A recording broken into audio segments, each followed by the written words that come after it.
तो रमेश अवस्थी जी का कोई सामाजिक यहाँ पर दायरा और कोई प्रभुत्व नहीं रहा। खास लोगों के बीच में आम की पार्टी करने वाले व्यक्ति को भाजपा ने अपना कैंडिडेट बनाया है। जिनको कांग्रेस ने अपना बनाया है, उनकी छवि इस पूरे समाज में एक शिक्षा के जगत में तमाम तरीके के भ्रष्टाचार करने वाले व्यक्ति के रूप में जानी जाती है। तो मैं समझता हूं कि इन दोनों पार्टियों ने जो अपने प्रत्याशियों का चयन किया वो बिल्कुल गलत किया है, जो कानपुर की जनता का कभी भला नहीं कर सकते।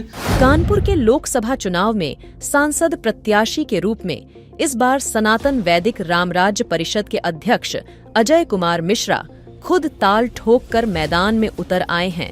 आज 2 मई 2024 को अपने राष्ट्रीय कार्यालय में प्रेस वार्ता के दौरान उन्होंने अपना एजेंडा बताया। उनका कहना था कि भारतीय जनता पार्टी और राष्ट्रीय गठबंधन के प्रत्याशी के पास कोई जनहित का मुद्दा नहीं है। उनका दावा है कि उन्होंने अपने दल के लोगों के साथ सनातन की रक्षा के लिए जी तोड़ मेहनत करते हुए कई मंदिर बचाए हैं, उनका जीर्णोद्धार किया है। शिक्षा, चिकित्सा और मलिन बस्तियों के मालिकाना हक को लेकर उन्होंने अपनी आवाज भी बुलंद की है।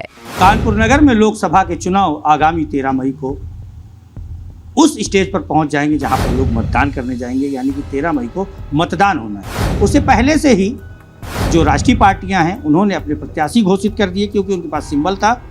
और कानपुर नगर में इस समय जनता भ्रमित है कि वोट किसे दिया जाए। कारण क्या ये है कि जनता का कहना है कि भाजपा ने जो प्रत्याशी उतारा है वो यहाँ का नहीं है और अनजान है लोग उससे।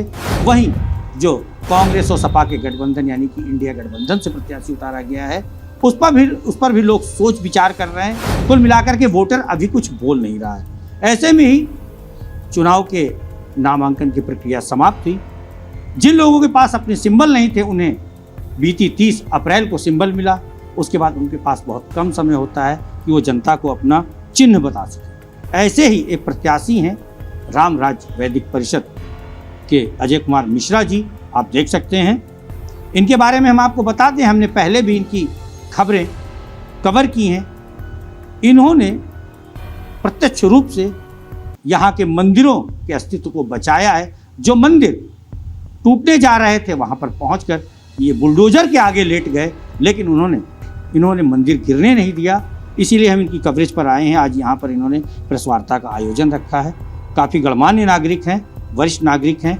और जैसे भारतीय जनता पार्टी बात करती है हिंदुत्व की रक्षा की, सनातन की रक्षा की, तो वैसे ही ये पार्टी भी बात करती है हिंदुत्व और सनातन की रक्षा की। हमने जैसा कि बताया था कि हमने देखा है इन्हें मंदिरों के अस्तित्व को बचाते हुए। और आप देख सकते हैं कि इनकी प्रेस कॉन्फ्रेंस जहाँ पर चल रही है उससे पहले इन्होंने क्या किया है हम आपको दिखा दें अपनी नज़र से।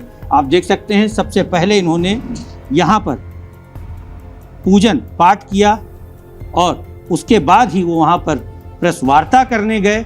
हमें तो और किसी के प्रत्याशी के तंबू में कहीं ये सब चीज़ें नहीं दिखाई दी, इसलिए हमारी नज़र में ये आया तो हम आपको दिखा रहे। चलिए बात करते हैं इनसे, पूछेंगे, थोड़ा खड़े हो जाइए श्रीमान जी, इनसे पूछेंगे कि ये किस तरह से बेहतर हैं।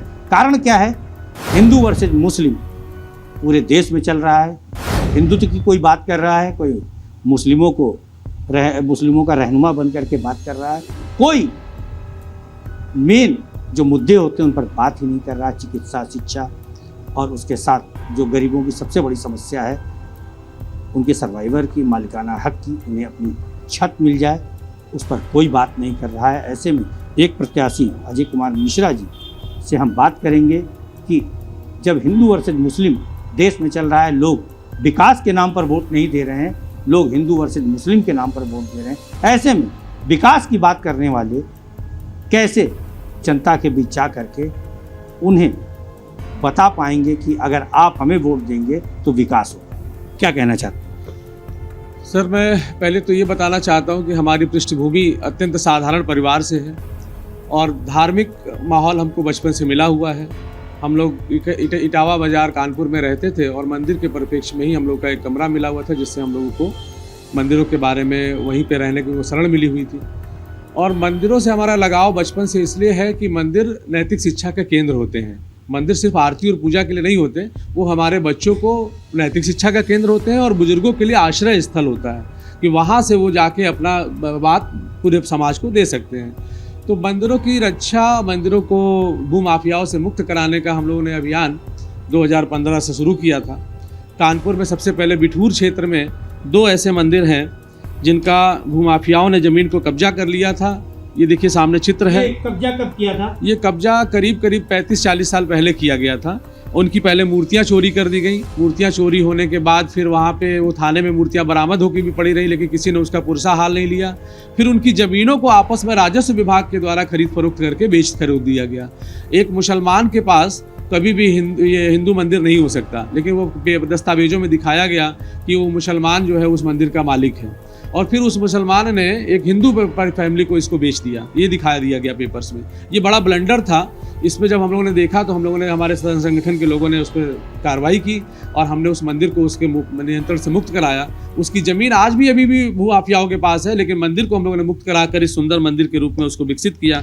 आप देख सकते हैं कि यहाँ पर वही खंडहर मंदिर इस रूप में यहाँ पर विद्यमान है। इसी तरीके से जब ये एक अभियान शुरू हुआ तो ईश्वर की ऐसी कृपा हुई कि हम लोगों ने तमाम ऐसे मंदिरों पे काम किया। इसी तरीके से बगदौदी बागर में हनुमान जी का मंदिर 20 साल से बंद पड़ा था।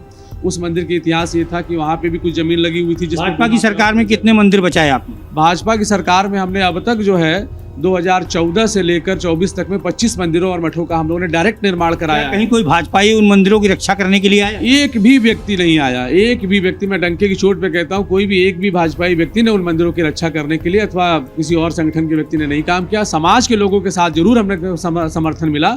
समाज का जो वहाँ का लोकल व्यक्ति होता था वो समर्थन करता था। बाकी ना तो प्रशासन के द्वारा कोई बहुत मदद मिलती थी, ना मिल रही है, और ना ही कोई वर्तमान में सत्ता में जो लोग हैं उनके द्वारा भी कोई मदद। वर्तमान में भाजपा से रमेश अवस्थी जी हैं और कांग्रेस से सपा के अलायंस से जो वो हैं आलोक मिश्रा जी हैं। ये लोग बड़े बड़े दावे कर रहे हैं, इनके साथ टीम भी है, कहीं ना कहीं इनके साथ वोटर भी दिखता है। ऐसे में आप क्या कहना चाहेंगे, आप इनसे बेटर क्यों हैं? अब देखिए, जहाँ तक आपने नाम लिया रमेश अवस्थी जी का, तो रमेश अवस्थी जी का कोई सामाजिक यहाँ पर दायरा और कोई प्रभुत्व नहीं रहा। वो एक खास लोगों के बीच में आम की पार्टी करते थे। खास लोगों के बीच में आम की पार्टी करने वाले व्यक्ति को भाजपा ने अपना कैंडिडेट बनाया है।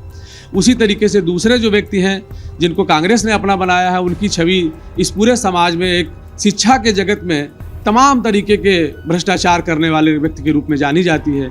तो मैं समझता हूं कि इन दोनों पार्टियों ने जो अपने प्रत्याशियों का चयन किया वो बिल्कुल गलत किया है, जो कानपुर की जनता का कभी भला नहीं कर सकते।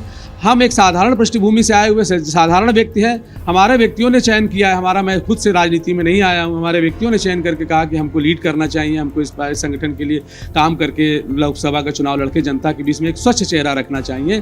तो हमने इस तरीके से अपनी दावेदारी पेश की है कि हम जनता के बीच से साधारण विद्वान व्यक्ति के तौर पर पेश हों, और जिस तरीके से जनता को कम से कम पैसे में चुनाव लड़के दिखाया जा सके वो भी हम दिखाना चाहते हैं, ताकि कल के समय में तमाम युवा, तमाम व्यवसायी, तमाम विशिष्ट विद्वान राजनीति में आवे जो 5 से 10 लाख रुपए में लोकसभा का चुनाव लड़ सकें। हम ये जज्बा रखते हैं, इसलिए हमको ये वोट दिया जाना चाहिए। तो सुना आपने अजय जी की क्या ख्यालात हैं, क्या विचार हैं। फिलहाल अब ये तो समय ही बताएगा कि अजय जी के विचार से कितने लोग संतुष्ट हैं, क्योंकि जो लोग संतुष्ट होंगे वही इन्हें वोट देंगे। इनका चुनाव निशान भी जान लेते हैं। चुनाव निशान क्या है आपका? मेरा चुनाव निशान जो है, ईश्वर की बड़ी कृपा थी कि हम लोगों ने नागरिक चुनाव निशान मांगा था, और नागरिक मतलब हम सभी नागरिक हैं। हम सब भारत देश के नागरिक हैं, हम सभी कानपुर के नागरिक हैं, और हम एक अच्छे नागरिक बने। जिस प्रकार से रामराज में नागरिक हुआ करते थे कि सबका ख्याल रखते थे, एक दूसरे का कष्ट नहीं देखते थे, सबके कष्ट में सब सहभागी होते थे, और सबकी पीड़ा, सब एक आदमी की पीड़ा सब पूरे समाज की पीड़ा बन जाती थी। ऐसे हम नागरिक कानपुर के बने, और कानपुर के नागरिक का अगर वोट पे लोग मतदान करेंगे तो अवश्य रूप से हम ऐसे नागरिक बनाने के लिए विशिष्ट विद्वानों की उपयोगिता लेके, हमारे बीच में ऐसे ऐसे सज्जन लोग हैं जहाँ हम हर चौपाल पे ऐसी सत्संग की व्यवस्था कर सकते हैं कि बच्चों में नैतिक शिक्षा आवे और हम श्रेष्ठ नागरिक बने, जैसे रामराज में नागरिक होते थे। तो सुना आपने क्या कहा इन्होंने कि रामराज की स्थापना करना चाहते हैं। इनका चुनाव निशान नागरिक है। 3 लोग उसमें दिखाई दे रहे हैं, आप हमारे कैमरे से देख सकते हैं, और आपको ईवीएम मशीन पर भी इनका नाम 8वें नंबर पर दिखाई देगा। 8वें नंबर पर इनका नाम है, उनका चुनाव निशान है। सनातन वैदिक रामराज परिषद की प्रेस कॉन्फ्रेंस में एक सज्जन और आए, उनसे पूछेंगे किस पार्टी से हैं, कहाँ से हैं और क्यों समर्थन कर रहे हैं। क्या नाम है आपका? मेरा नाम राकेश दीक्षित, एडवोकेट हूँ। किस पार्टी से हैं आप? जनसंघ पार्टी का राष्ट्रीय महामंत्री हूँ। क्यों सपोर्ट कर रहे हैं?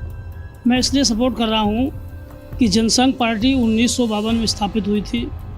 और हमारे जो इसके संस्थापक सदस्य थे पंडित दीनदयाल उपाध्याय, उनका कहना था कि समाज के अंतिम व्यक्ति तक आदमी को पहुंचना चाहिए, सुविधाएं पहुंचना चाहिए। समाज का अंतिम व्यक्ति माने जो सबसे गरीब आदमी है।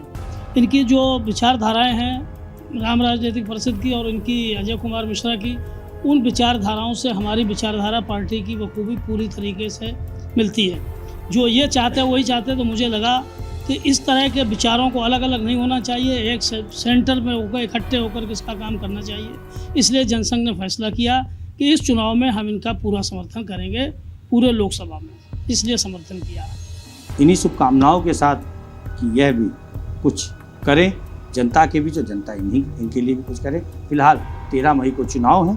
अब देखना ये होगा कि चुनाव के दिन लोग कितना इनके विचारों से संतुष्ट होकर के इन्हें वोट देते हैं, और उसके बाद जब बैलेट पेपर खुलेंगे यानी ईवीएम खुलेगी, तो उसके बाद कितने लोग इनके साथ निकलते हैं, ये तो आने वाला समय बताएगा, क्योंकि ये सब कुछ भविष्य के गर्भ में समाहित है। फिलहाल इस खबर में इतना ही।